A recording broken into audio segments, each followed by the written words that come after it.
The eighth reflection, A Variable God. Episode 2, The Labyrinth Key. When Eleanor's senses returned, she found herself standing in a place that defied comprehension. A corridor of swirling light stretched in multiple directions, up, down, sideways, diagonally, like an M.C. Escher painting come to life. The walls were fluid, morphing between cosmic star fields and intricate geometric tiling. Varun stood beside her, eyes wide. This must be an induced simulation, he whispered, though his voice carried an odd echo, as if the environment around them was partially made of sound waves. Or maybe a quantum-level construct, bridging our neurological processes with an AI's computational substrate. Eleanor flexed her hands, watching her fingers leave faint trails of phosphorescence in the air. She marveled at the tactile realism. If this is VR, it's beyond anything I've ever heard of. There's zero lag, no pixelation or clipping. It's like we've stepped into a shared lucid dream with physics that can shift at will. Ahead, the corridor led to a grand archway inscribed with archaic glyphs, labyrinthine patterns, esoteric runes, fractal spirals reminiscent of the Eye of Horus design. A presence made itself known, a robed figure with a face hidden in shadow. It seemed to materialize from the swirling geometry itself. "Welcome to the labyrinth," it said, voice echoing in multi-tones. "You hold the labyrinth key, but that is only your first step. This cosmic puzzle extends across realities, bridging matter and mind. You must unlock each gate by melding your knowledge of myth and science." Eleanor's pulse raced. She couldn't decide whether to interrogate the figure or remain silent. Finally, she mustered, "Are you a guide? An AI? Or something else?" The figure's hood shifted, revealing no distinct features, only a shifting haze of starlight. "I am but a sentinel. The puzzle itself, call it the architecture of the cosmos, awaits your discovery. Each gate will challenge your assumptions, leading you deeper into the truth behind illusions." Varun asked, "How many gates are there?" "6, replied the sentinel. "Or 8, or infinite. Such distinctions blur when you move beyond linear constraints.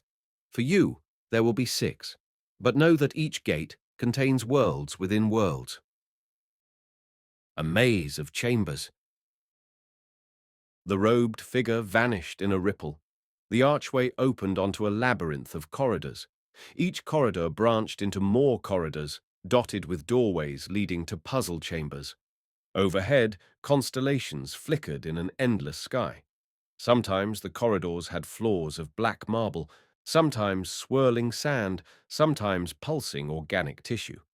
No two corridors were alike.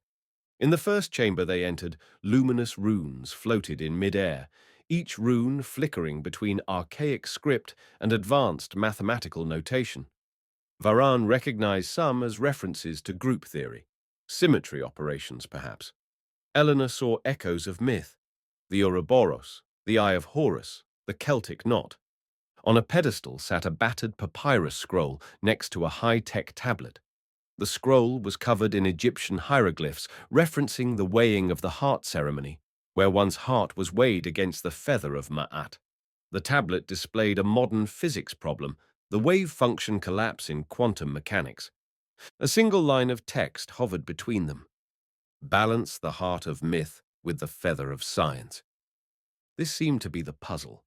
They had to manipulate both the papyrus and the tablet until the scales in the chamber balanced. Eleanor's mind whirred. She realized that the Egyptian ritual symbolized moral and existential weight, while quantum mechanics deals with probability distributions that collapse into reality. She hypothesized that if they aligned the symbolic with the scientific, they might find a meaningful equilibrium. Varun tapped the tablet, bringing up equations describing superposition states. "I see references to the Schrödinger equation, but with an added factor reminiscent of consciousness-driven collapse, a controversial interpretation, but relevant to your quantum theories of mind, right?" Eleanor nodded. "Yes. The heart, in myth, is the seat of consciousness. The feather is the measure of cosmic truth. If we accept that consciousness might influence wave function collapse, balancing them means recognizing a synergy between moral intuitive truths and empirical truths. Together, they iterated through configurations. The intangible scales that hovered above them in the air shifted closer to equilibrium. At last, with a final tweak, matching a line of hieroglyphic text referencing the awakened heart to a quantum function describing the observer effect, the scales balanced perfectly. A resonant chime echoed through the chamber. A swirl of light consumed the puzzle, and the chamber's walls dissolved, revealing another corridor. A voice murmured, "Gate 1 within the labyrinth is opened." Varen let out a shaky laugh. That was just Gate 1. Feels like a lifetime of philosophical debate condensed into a puzzle. Eleanor shot him a wan smile. We're both used to pushing boundaries. Let's see how far this place can stretch them. Descending deeper. They pressed on, solving a series of similarly uncanny puzzles. A mosaic floor depicting the tarot's major arcana on one side and advanced fractal geometry on the other. They had to step on certain tiles to create a resonance that combined the archetypal fool's journey with the iterative function of the Mandelbrot set. Each successful step triggered a fractal expansion across the mosaic, culminating in an ephemeral wave of color that parted to reveal the next corridor. A swirling hallway where each breath they took manifested words in the air, forming lines of the Rig Veda interlaced with partial lines from T.S. Eliot's Four Quartets. The puzzle was to reorder the lines so they formed a coherent synergy of ancient and modern poetic truth.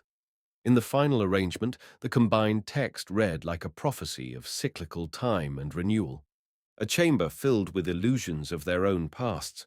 Scenes from childhood flickered on mirrored walls, each accompanied by an algebraic code referencing prime numbers. They had to identify prime-coded memories that were pivotal in shaping their intellect, discarding illusions or trivial recollections. When they selected the core memories, Varun's heartbreak at losing a friend, Eleanor's awe in the presence of a dying starfish on the beach as a child, the illusions peeled away, leaving behind a corridor lined with glowing prime numbers leading to the next gate. Through it all, they felt a sense of narrative building. The labyrinth wasn't just a random puzzle house. It was systematically stripping away surface illusions to reveal deeper truths about the cosmos and about themselves. The inner gate. Eventually, they reached a grand door carved from shimmering black stone. It bore the Eye of Horus fractal they'd seen on the labyrinth key, ringed by swirling lines reminiscent of subatomic particles in a cloud chamber. A mechanical voice, familiar from the pod, spoke. You have navigated the labyrinth's first domain. Proceed if you dare. Be warned. Illusions will only grow more convincing from here. The door swung open onto a breathtaking vista, an enormous temple suspended in a void of shifting galaxies. Columns of crystalline material soared overhead, supporting a dome inscribed with constellations that moved and reformed at the speed of thought. Eleanor and Varun stepped forward, hearts pounding. They sensed they were nearing a threshold far greater than any puzzle or simulation. It was as if the labyrinth was a living thing, testing them, guiding them, and perhaps unraveling them. Welcome, echoed the temple walls, the voice seemingly everywhere. You have found the labyrinth key. Now discover its many locks. They passed through the temple's main gate, uncertain but resolute. In the distance, they saw something that made their knees weaken, a floating sphere identical to the pod in the bunker, but scaled up and shimmering with cosmic energy. If the labyrinth key had truly opened the first phase, what marvel and danger awaited them next?